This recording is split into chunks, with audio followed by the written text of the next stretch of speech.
오늘 우리에게 주신 하나님의 말씀은 사사기 11장 21절에서 31절입니다. 사사기 11장 21절에서 31절 말씀입니다.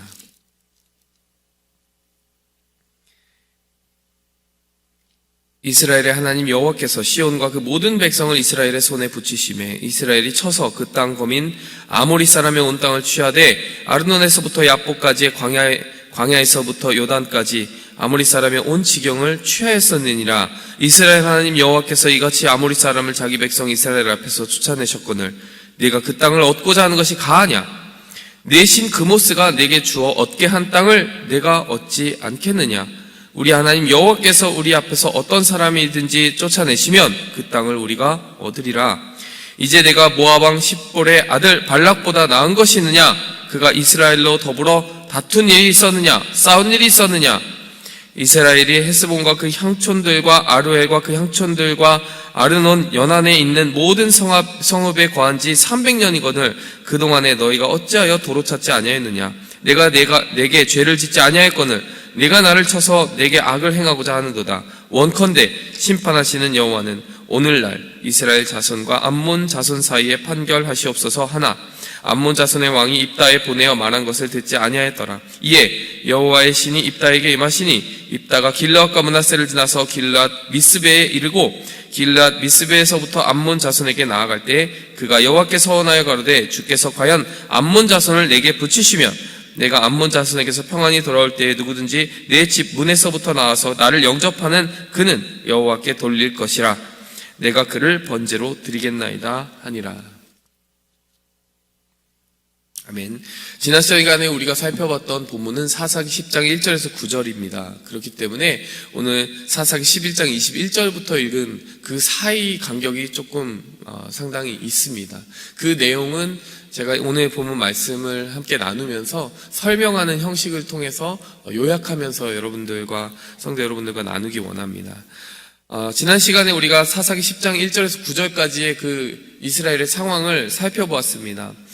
그 상황을 어떻게 살펴보았느냐? 아비멜렉 이후에 하나님께서 45년간의 평화를 주셨는데 그 45년간의 평화를 말씀을 통해 이스라엘을 재건하고 영적으로 각성시키고 세우는데 정말 깨어서 보낸 45년이 아니라 어떻게 보면 평화를 낭비하면서 나태해진 상태로 보낸 45년이 아니었겠느냐라고 나누었습니다. 자, 그로 말미암아 어떤 악화된 일들을 우리가 살펴보게 되었습니까? 다른 신들을 섬기기 시작했는데 다른 신들을 사사 이후에 섬기기 시작한 그 패턴이 더 악화되었다라고 얘기했습니다. 그전에는 바알과 아스타롯 정도 섬겼다면은 이 6절 말씀에는 10장 6절 말씀에는 7 민족의 신들을 섬겼기 때문에 7 이상의 신들을 섬기는 일들이 있었고 더 나쁜 것은 그 신들을 섬기면서 동시에 여호와를 섬기지 아니하였다라고 하는 처음 등장하는 말이 등장합니다.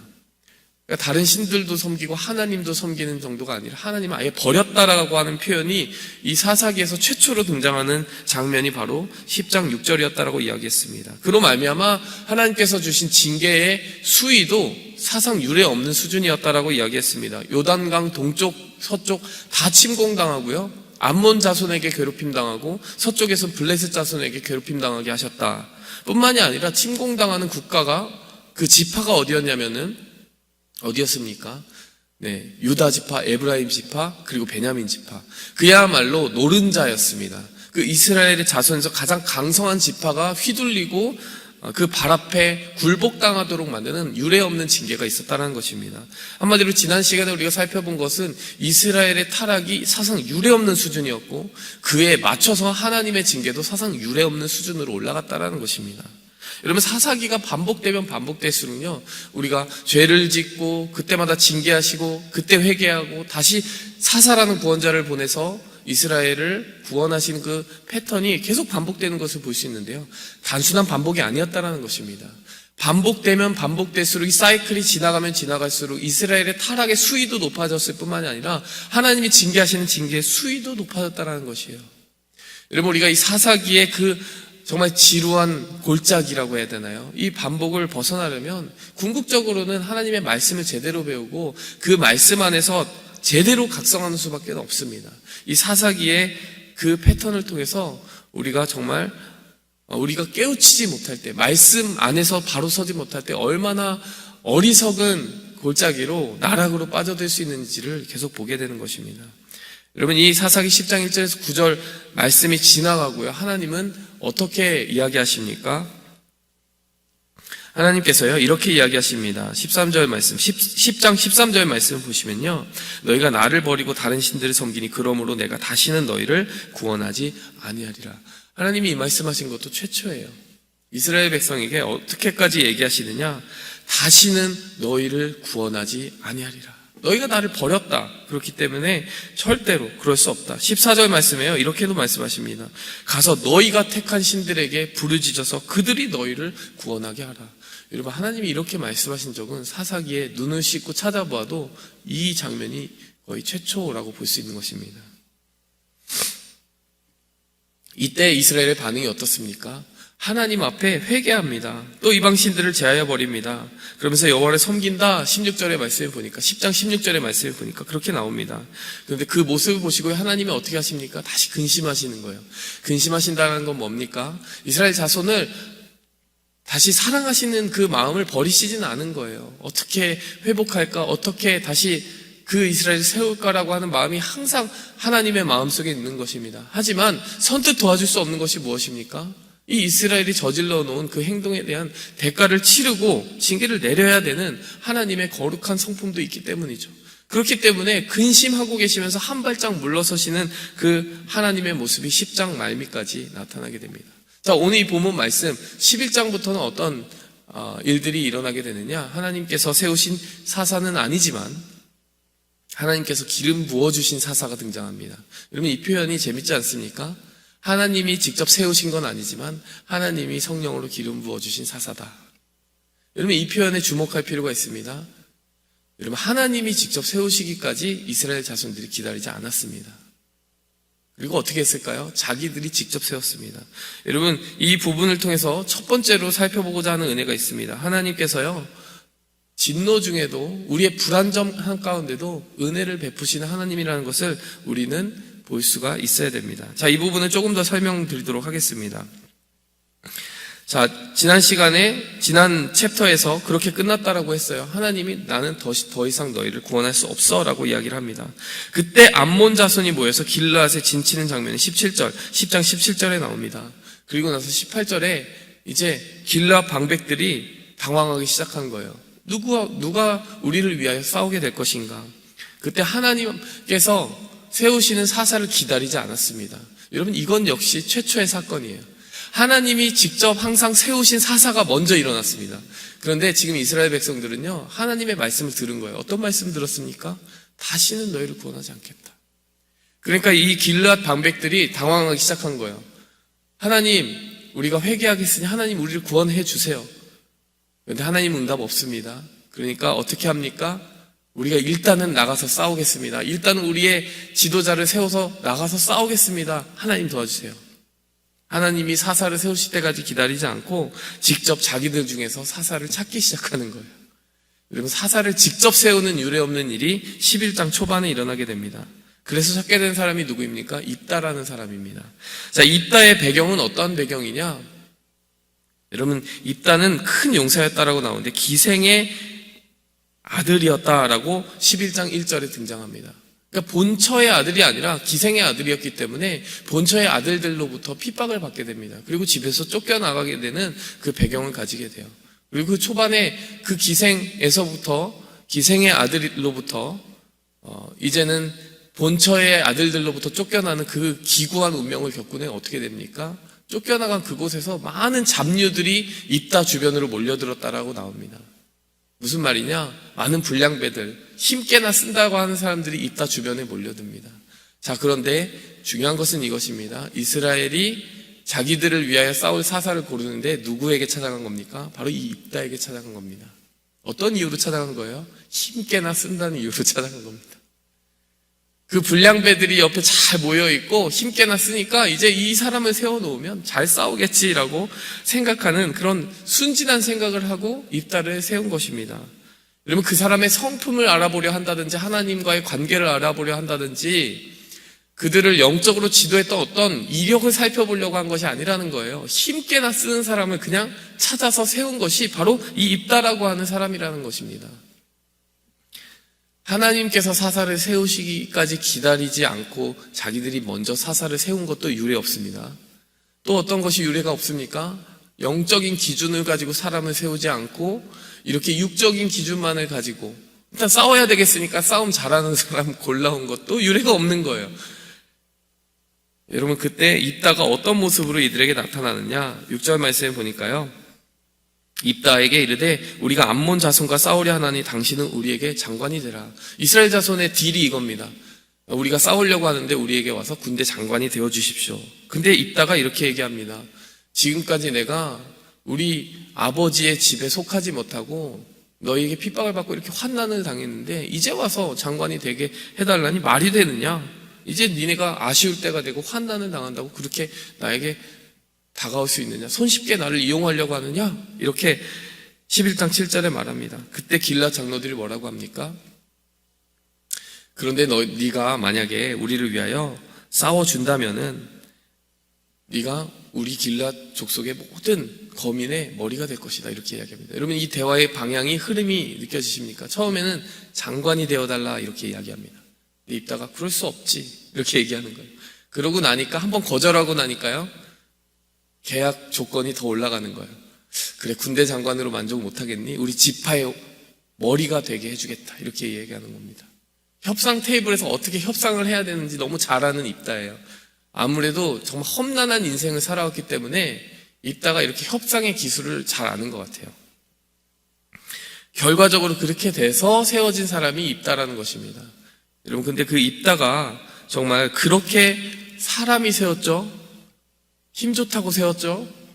우리 보면 이렇게 협상하는 거를 보면은 정말 세상 험하게 살아온 흔적이 보입니다. 자기가 원하는 결과를 이렇게 얻어내고자 육적인 수단과 방법, 계약의 기술, 협상의 기술을 쓰는 이 정말 완력으로 자신의 뜻을 성취하는 모습 보입니다. 영적이라기보다는 육적인 부분이 더 많이 보입니다. 이런 유례 없는 일들을 통해서 세워진 사사 입다. 여러분, 이것도 놀라운 것이지만요, 더 놀라운 것은요, 오늘 우리가 읽은 본문 말씀 11장 29절입니다. 이에 여호와의 신이 입다에게 임하시니. 여러분, 사람보다 정말 하나님께서 인내심이 훨씬 더 크고 놀랍다라는 것을 우리는 성경 곳곳에서 보지만요, 이런 경우에 더 보게 되는 거예요. 하나님이 세우시지도 않았어요. 하나님의 기준에 족하지도 않아요.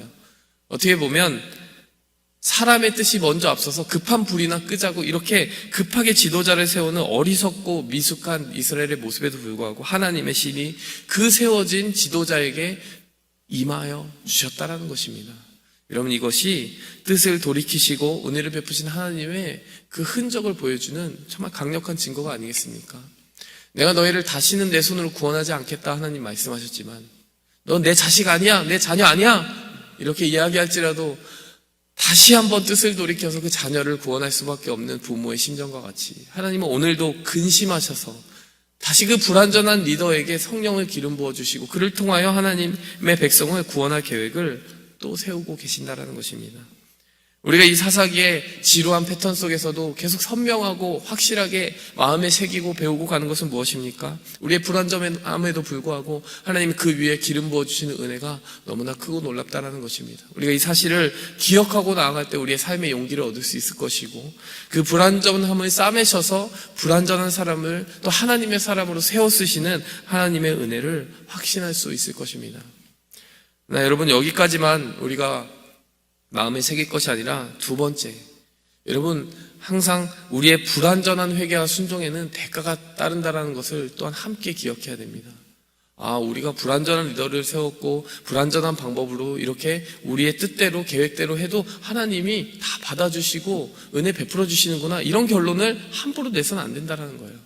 우리의 불완전함 속에 어찌하든지 그래도 하나님이 최선을 이끌어내시려고 은혜를 베풀어 주시는 것은 맞지만, 그러나 여러분, 우리의 불완전함, 하나님을 끝까지 기다리지 못한 그 불완전한 회개와 순종에는 반드시 결과라는 것이 있다는 것을 또한 오늘 본문 말씀은 이야기합니다. 어디서 이야기합니까? 여러분, 30절 말씀, 11장 30절 말씀 보시기 바랍니다. 그 입다가 하나님의 신으로 기름 부음을 받고 전쟁에 나가는데요. 이 전쟁에 나가면서 입다가 어떤 모습을 보여줍니까? 서원을 합니다. 내가 암몬 자손과 싸워서 평안히 돌아올 때 처음 마주치는 그 사람은 어떻게 하겠다라는 거예요? 번제로 드리겠다라는 겁니다. 여러분 이 말이 얼마나 황당한 말인지 아세요? 이 말은요, 레위기 18장 21절 말씀을 안다면 더 황당한 얘기입니다. 레위기 18장 21절 말씀. 너는 결단코 자녀를 몰렉에게 주어 불로 통각해 하지 말아서 내 하나님의 이름을 욕되게 하지 말라. 나는 여호와니라.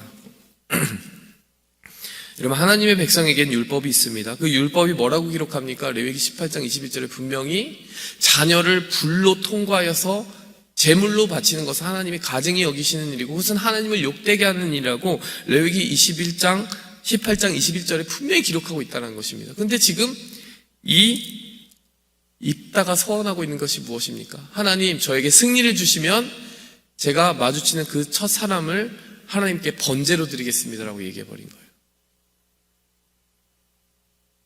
불완전한 리더를 세운 것, 그 리더에게 기름 부어주신 하나님의 은혜 놀랍습니다. 감탄할 만합니다. 그런데 감탄만 하고 끝나겠냐는 거예요.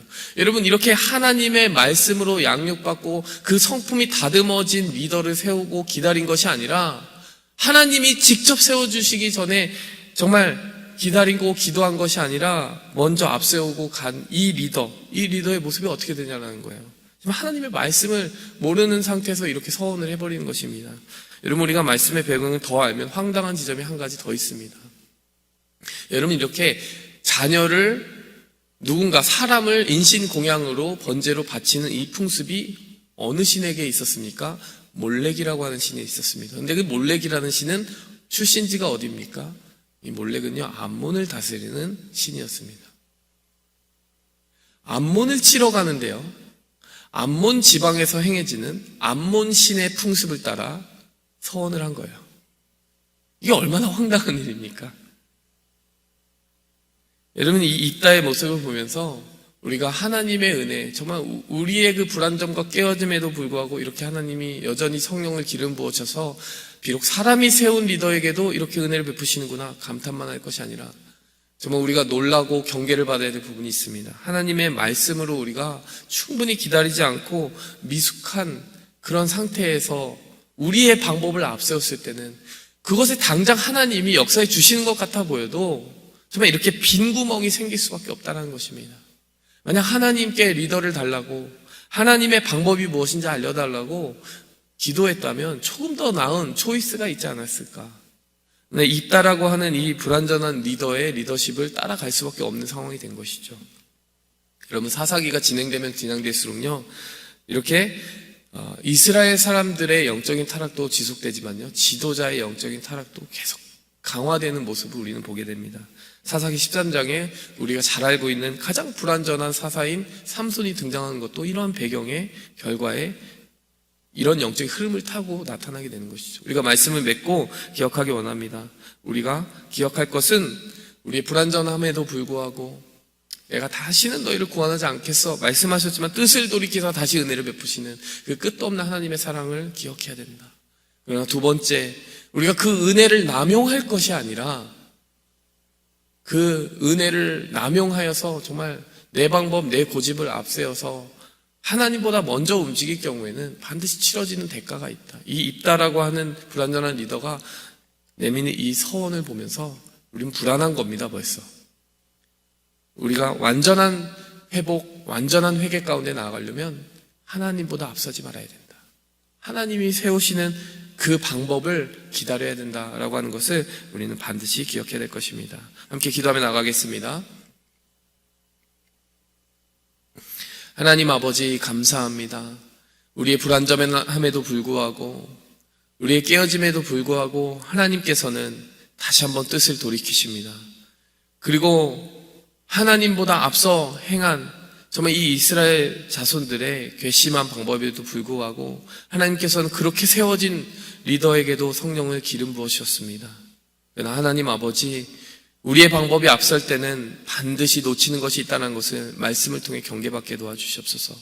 하나님의 음성이 들려지고 하나님의 방법이 선명히 드러날 때까지 진득하게 인내심을 가지고 기다려서 하나님이 주시는 완전한 방법을 마주칠 때까지 기다릴 수 있는 그 기다림과 인내심을 우리에게 허락하여 주시옵소서.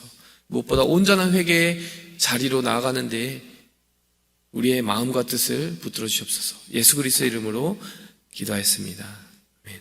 하늘에 계신 우리 아버지여, 이름이 거룩히 여김 받으시오며 나라의 마옵시며 뜻이 하늘에서 이룬 것 같이 땅에서도 이루어지이다.